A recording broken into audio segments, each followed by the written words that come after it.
Hello students, welcome back. Today we will learn about the First World War and the Russian Empire.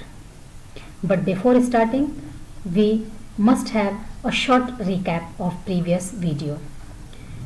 पिछले video में हमने देखा कैसे हर तरफ से प्रेशर होने के बाद जार निकोलस सेकंड ने एक कंसल्टेटिव इलेक्टेड पार्लियामेंट को बनाने की परमिशन दे दी, ड्यूमा को कंस्ट्रक्ट करने का एक परमिशन अलाउ किया। फिर हमने देखा कैसे first Duma second Duma gradually dissolve कर दी गई, थर्ड ड्यूमा बनी। उसमें राजा के ही पसंद के लोग थे। It was comprised of conservative politicians. और वो जो ड्यूमा बनी वो 1940 तक उसने काम किया राजा के मर्जी से। अब 1914 में ऐसा क्या हुआ जिसकी वजह से फिर रशिया में प्रॉब्लम आई। तो 1914 में first world war broke out. और आपके सामने आपकी स्क्रीन पर वर्ल्ड मैप है जहां सेंट्रल पावर्स को दिखाया गया है, एलाइज को दिखाया गया है and neutral nations are also there. World war था, विश्व युद्ध था, तो definitely the whole world was divided into two blocks, two power blocks. Index देखिए आप मैप में जो शो किया गया है, जो रेड कलर में है that is indicating central powers, yellow colour allies और जो ग्रे कलर में है वो न्यूट्रल नेशंस है। मतलब उन्होंने युद्ध में किसी भी तरीके की हिस्सेदारी नहीं दिखाई। Germany, Austria Hungary, Bulgaria and Ottoman Empire, they were the Central Powers. आप इसे बहुत केयरफुली देख लीजिए और फिर इसे अपनी कॉपी में नोट डाउन भी कर लीजिएगा क्योंकि ये मैप वर्क में बहुत इंपॉर्टेंट है।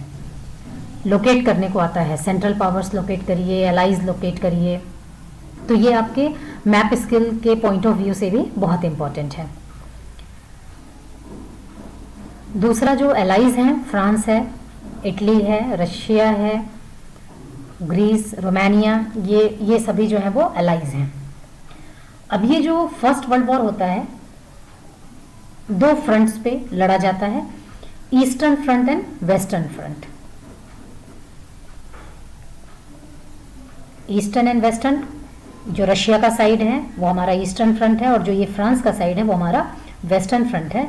और जो हमारे सेंट्रल पार्ट्स हैं ये बीच में घिरे हुए हैं एलाइज से, ईस्टर्न फ्रंट पे भी और वेस्टर्न फ्रंट पे भी। और आपकी बुक में एक लाइन इसमें मेंशन की हुई है कि war was fought outside Europe as well as in Europe. ऐसा क्यों लिखा है? क्योंकि उन दिनों कॉलोनियलिज्म एंड इंपेरियलिज्म का दौर चल रहा था। जर्मनी है उसके भी कुछ अपनी कॉलोनीज थी, ओवरसीज कॉलोनी थी, जैसे हम फॉर एग्जांपल ब्रिटेन की कॉलोनी थे। तो ये जो कॉलोनीज थी जहां पर इनके जो इंपेरियलिस्टिक पावर थे वो अपनी कॉलोनी से भी सोल्जर्स को लड़ने के लिए भेज रहे थे। तो कहने का मतलब डायरेक्टली और इनडायरेक्टली पूरी दुनिया जो है वो इस वॉर में इन्वॉल्व हो गई थी and that's why we call it as the first world War. अब हम देखेंगे कि फर्स्ट वर्ल्ड वॉर और रशिया जो एम्पायर थी, रशियन एम्पायर जो थी, उसमें रिलेशन क्या है। तो अभी हमने देखा कि एलाइज की तरफ से रशियन एम्पायर जो है वो इस लड़ाई में शामिल थी, तो एक डायरेक्ट रिलेशन था फर्स्ट वर्ल्ड वॉर से रशिया का। शुरू में क्या था? The war was initially popular and supported by Russians. Russians जो थे वो इस वॉर को सपोर्ट कर रहे थे क्योंकि अभी आपने अगर ध्यान दिया होगा तो जो सेंट्रल पावर था उसमें जर्मनी थी और रशिया में एंटी जर्मन सेंटिमेंट्स जो थे वो क्लाइमेक्स पर थे, बहुत ही ज्यादा थे। जर्मनी को लेकर के जो रशियंस थे वो हमेशा अग्रेसिव रहते थे और इसलिए उन्होंने फर्स्ट वर्ल्ड वॉर में जर्मनी के अगेंस्ट जब जार निकोलस सेकंड ने अलाइज की तरफ से हिस्सेदारी दिखाई तो उन्होंने जार का सपोर्ट किया। अभी तक तो जार के वो कामों से खुश नहीं थे, वो चेंज चाहते थे, लेकिन इस पॉइंट ऑफ व्यू पे उन्होंने जार को सपोर्ट किया और उन्होंने हौसला अफजाई की, उन्होंने मोटिवेट किया कि हमें जर्मन नेशन को हराना है। उनका जो एंटी जर्मन सेंटिमेंट्स था आप इस बात से समझ सकते हो, जो आपकी बुक में भी मेंशन है, कि वहां पर एक जगह थी सेंट पीटर्सबर्ग, ये एक जर्मन नेम है। उन्होंने उसे चेंज करके उसे पेट्रोग्राड कर दिया। ये इंटेंसिटी थी उनकी जर्मन के खिलाफ, जो उनके सेंटिमेंट्स थे, वो ये चीज उसको प्रूव करती है। But over the period of time support to tsar went down. लेकिन धीरे धीरे जैसे जैसे समय बीतता गया, लड़ाई लंबी खींचती गई, it was a prolonged war, वैसे वैसे जो लोगों का सपोर्ट था जार के प्रति वो धीरे धीरे अब कम होने लगा। क्यों? कोई एक रीजन तो नहीं होगा इसका। तो सबसे पहला रीजन क्या था वो देख लेते हैं। Because he means tsar, he refuse to consult the main parties in Duma. Tsar जो था युद्ध के दौरान ड्यूमा से किसी भी तरीके का कंसल्ट नहीं कर रहा था। फिर वो कंसल्ट कर कहां से रहा था, उसको एडवाइस कर कौन रहा था, ये हम आगे की स्लाइड में भी देखेंगे। यहां पर हम ये समझ लें कि Duma was also neglected by tsar and this was not liked and accepted by Duma. इस बात को ड्यूमा ने पसंद नहीं किया कि जार ऐसा क्यों कर रहे हैं। और वो ड्यूमा जो इन्हीं के लोगों द्वारा बनी हुई थी, जिसमें कंजर्वेटिव पॉलिटिशियंस ही थे, वो अब राजा का विरोध कर रहे थे। क्यों? क्योंकि अब राजा की तरफ से उनको डिसरिस्पेक्ट मिल रहा था, उन्हें इंपॉर्टेंस नहीं मिल रही थी, राजा उनसे कंसल्ट नहीं कर रहा था। तो it was one of the important reasons कि क्यों over the period of time जो सपोर्ट था जार के लिए वो वेंट डाउन हो रहा है। आपकी बुक में भी देखिएगा लिखा है सपोर्ट वोर थिन। इसका मतलब यही है, सपोर्ट वोर थिन मतलब अब उनको जो सपोर्ट मिल रहा था वो कम हो रहा था। और क्या फैक्टर्स थे उसे देख लेते हैं। ये पिक्चर है रास्पुतिन की और ये है tsarina Alexandra, tsar Nicholas second की वाइफ। अब जो अभी कंजर्वेटिव पॉलिटिशियंस से जार नहीं ले रहे थे एडवाइस, तो फिर किससे ले रहे थे? मैंने बताया आपको कि मैं नेक्स्ट स्लाइड में बताऊंगी। तो अब आप ये समझिए कि ये रास्पुतिन है। He was a monk and he was giving advice to the tsar. ये जार को एडवाइस दे रहे थे। जार जो है इनके एडवाइस पर काम कर रहे थे। तो अचानक ड्यूमा को छोड़ करके रास्पुतिन की एडवाइस पर वर्क कैसे करने लग गए जार निकोलस सेकंड? तो इसके पीछे एक छोटी सी स्टोरी है कि जार और ये जो जरीना है, इनके बच्चे जो थे, उनका एक बेटा था, एक बार बीमार हो गया। और बीमार होने के बाद जरीना को किसी ने बताया कि ये जो रास्पुतिन हैं वो मॉन्क हैं और वो बीमारियां दूर कर देते हैं। जैसे हमने अलूरी सीताराम राजू के बारे में पढ़ा है कि वो मिरेकल्स दिखाते थे, आंध्र प्रदेश के रहने वाले थे, और छोटी मोटी बीमारियों को, उसको इंजरीज को वो मिरेकल से अपने दूर कर दिया करते थे। तो वैसे ही कुछ ऐसी ही छवि, ऐसा ही कुछ इमेज रास्पुतिन का था। और जरीना उनकी हेल्प लेती हैं और उनका बच्चा स्वस्थ हो जाता है, वो फिट हो जाता है। तो एक आदर का भाव आ जाता है इनके मन में। फिर रास्पुतिन को ये बुला लेती हैं रशिया और ये रॉयल फैमिली के साथ मिलकर के रहने लगते हैं और ग्रेजुअली इनका इन्फ्लुएंस बढ़ता चला जाता है रॉयल फैमिली पर। जरीना तो थैंकफुल रहती हैं रास्पुतिन के प्रति कि उनकी वजह से उनका बच्चा स्वस्थ हो गया। जार निकोलस भी फिर इन्हें पसंद करने लगते हैं। लेकिन जो रशियन पीपल हैं वो रास्पुतिन को पसंद नहीं करते।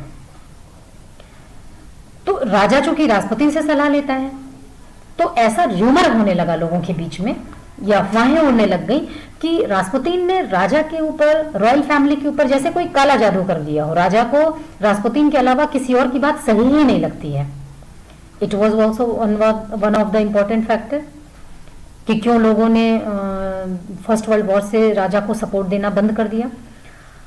और एक और महत्वपूर्ण जो कारण था वो था German origin of Zarina Alexandra, ये जो जार निकोलस सेकंड की वाइफ हैं। अगर आपको याद होगा तो मैंने स्टार्टिंग में ही आपको एक वीडियो में मैंने बताया था कि ये ऑल ओवर यूरोप जो रॉयल फैमिलीज थी, ये मैरिज अलायंसेस से भी एक दूसरे से जुड़ी रहती थी, क्योंकि ये सेम स्टेटस के लोग होते थे। जैसे मैंने आपको एग्जाम्पल दिया था लुइस 16 का and Marie Antoinette. Louis 16 France के राजा थे और मैरी एंटोनेट जो थी वो ऑस्ट्रियन प्रिंसेस थी, और उन दोनों के बीच में शादी हुई थी। तो वैसे ही जो जरीना अलेक्जेंड्रा हैं ये जर्मन ओरिजिन से थे, और जर्मन एंटी जर्मन सेंटिमेंट्स जो रशियन दिखा रहे थे वो अभी मैं आपको समझा चुकी हूँ कि उन्हें बिल्कुल पसंद नहीं थे जर्मन, यहाँ तक कि उन्होंने सेंट पीटर्सबर्ग जो कि एक जर्मन नेम को डिनोट करता है उसको बदल करके उन्होंने पेट्रोग्रेड रख दिया। तो आप अंदाजा लगा सकते हो कि उनके दिल दिमाग में एंटी जर्मन सेंटिमेंट्स कितने ज्यादा भरे हुए थे और वो कितना ज्यादा उन्हें अपोज करते थे, कितना ज्यादा उन्हें डिसलाइक करते थे। तो उनके मन में ये भावना आने लगी कि जो राजा की रानी है जो अलेक्जेंड्रा, ये जर्मन ओरिजिन से हैं, तो राजा ना कहीं मन से युद्ध नहीं कर रहा है, वो नहीं चाहता है कि जर्मनी हारे, और कैजुअलिटीज भी बहुत ज्यादा हो रही हैं, मरने वालों की संख्या भी अधिक हो रही है। तो क्यों हम फिर ऐसे राजा को वो करें? यहां समझने की कोशिश करनी है आपको कि वो लड़ाई का विरोध नहीं कर रहे थे, वो रशियन एम्पायर को जिताना चाहते थे इस वॉर में, लेकिन उन्हें कहीं ना कहीं से दिमाग में ये बात आ गई थी उनके लोगों के, रशियन पीपल के, कि राजा जो है वो ईमानदारी से युद्ध नहीं लड़ रहा है, और राजा के नेतृत्व में अगर हम युद्ध लड़े, जार निकोलस सेकंड के अगर हम कंट्रोल में रहे तो हम ये युद्ध हार जाएंगे, और नुकसान तो हो ही रहा है। कोई भी युद्ध नुकसान ही लेकर के आती है, डिस्ट्रक्शन ही लेकर के आती है। तो ये रीजंस थे कि क्यों लोगों ने with the passes of time tsar Nicholas second को सपोर्ट करना बंद कर दिया, धीरे धीरे, या कम कर दिया। अब ये कैरिकेचर्स हैं, कैसे वहां पर लोग प्रेडिक्ट करते थे, जो र्यूमर्स थे। इस पिक्चर में आप देख सकते हैं कि रास्पुतिन के हाथ में जार निकोलस सेकंड है, मतलब जैसा रास्पुतिन चाहता है जार निकोलस सेकंड उसी के हिसाब से चलते हैं। ये सेकंड पिक्चर देखिए आप, tsarina and tsar Nicholas second both are in the lap of Rasputin. जैसे छोटे बच्चों को बहलाया जाता है, गोद में लेकर के हम रखते हैं, वैसे ही रास्पुतिन जो है राजा और रानी को एक बच्चे की तरह ट्रीट कर रहा है, और वो बतौर गार्जियन, बतौर डिसीजन मेकर वो वर्क कर रहा है रशियन पीपल के लिए। तो ये कुछ कैरिकेचर्स हैं जो शो करते हैं कि रशियन पीपल क्या व्यू रखते थे रास्पुतिन को लेकर के, और कैसे वो समझते थे कि रास्पुतिन ने पूरी रॉयल फैमिली को अंडर द कंट्रोल कर लिया है। अब हम देखते हैं वॉर को समझने की कोशिश करते हैं। Already I have told you war was fought on two fronts, eastern front and western front. Map में आपने देखा है। War on eastern front differed from on the western front. जो ईस्टर्न फ्रंट पे वॉर लड़ा जा रहा था, मतलब जो रशिया के साइड पे जो वॉर लड़ा जा रहा था, वो फ्रांस की साइड में जो वॉर लड़ा जा रहा था, दोनों में डिफरेंस था। कैसा डिफरेंस था? Casualties were more on eastern front as compare to western front. क्यों? क्या रीजन था? क्यों ईस्टर्न फ्रंट में कैजुअलिटीज ज्यादा हो रही थी वेस्टर्न फ्रंट के कंपैरिजन में? तो इसे थोड़ा सा आपको समझना होगा कि जो वेस्टर्न फ्रंट है ना, वहां पर जो आर्मीज थी, आर्मीज fought from trenches stretched along eastern France. Confuse नहीं होना है, फ्रांस का ईस्टर्न साइड जो था वो सेंट्रल पावर जो जर्मनी थी उसका वेस्टर्न साइड था।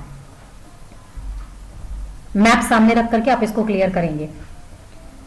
फ्रांस का जो ईस्टर्न साइड था वो जर्मनी का वेस्टर्न साइड था, और वेस्टर्न फ्रंट पे कैजुअलिटीज कम हुई हैं, रशिया के साइड में कैजुअलिटीज ज्यादा हुई हैं। इसका मतलब यहां पर यह है कि जो फ्रेंच आर्मीज थी वो ट्रेंच में लड़ रही थी। अब ये ट्रेंच क्या होता है? तो जो जगह थी वहां पर, वहां वो ना गड्ढे खोद दिया करते थे और उसको फिर वो झाड़ियों से ढक देते थे, और उन गड्ढों में छिप करके, उन पिट्स में छिप करके वो क्या करते थे? फायरिंग करते थे। तो वो दिखाई तो देते नहीं थे अपने अपोनेंट को। फायरिंग हो रही है, जो उनका काम है सोल्जर का, वो काम कर रहा है, लेकिन वो विजिबल नहीं है, वो दिखाई नहीं दे रहे। क्यों? क्योंकि उन्होंने खुद को हाइड कर रखा है ट्रेंच में। तो इसलिए वहां पर जो कैजुअलिटीज थी, वहां जो डेथ रेट थी, वहां जो लॉस परसेंटेज था, वो कम था as compare to the eastern front. Eastern front में क्या है? जो रशिया का साइड है, ओपन फील्ड थे, ओपन ग्राउंड था, खुले में लड़ाई हो रही है, आमने सामने लोग लड़ रहे हैं, सामने सामने मर रहे हैं। तो that's why the casualties were more on eastern front as compare to western front. Defeats were shocking and demoralizing. जो ईस्टर्न फ्रंट पे डिफीट हो रही थी वो शॉकिंग थी, और डिमोरलाइजिंग भी थी, वो हतोत्साहित करने वाली थी, वो मॉरल डाउन करने वाली थी। ख्याल रखिएगा इस बात को कि रशियन साइड जो है वो डिफीट में था, वो डिफीट को फेस कर रहा था, अलाइज डिफीट को नहीं फेस कर रहे थे। वेस्टर्न फ्रंट पे तो उनका बहुत अच्छा था, बहुत अच्छे से उन्होंने कंट्रोल कर रखा था।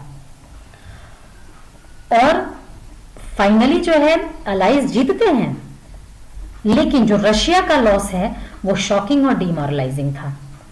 1917 में जब अमेरिका इंटरवेन करता है वॉर में, 1917 से पहले तो जर्मनी मतलब सेंट्रल पावर ही डोमिनेटिंग पोजीशन में थे और जो अलाइड्स थे वो लूज कर रहे थे। लेकिन 1917 में जैसे ही अमेरिका ने अपनी प्रेजेंस दिखाई वॉर में, टोटल सिनेरियो चेंज हो गया। जो टीम जीत रही थी मतलब सेंट्रल पावर्स, वो हार गई, और जो हार रही थी मतलब एलाइड्स, वो जीत गए। लेकिन जो रशिया का पर्सनल लॉस था दैट वाज टू मच। इस वॉर की वजह से the first world war had a deep impact on Russia.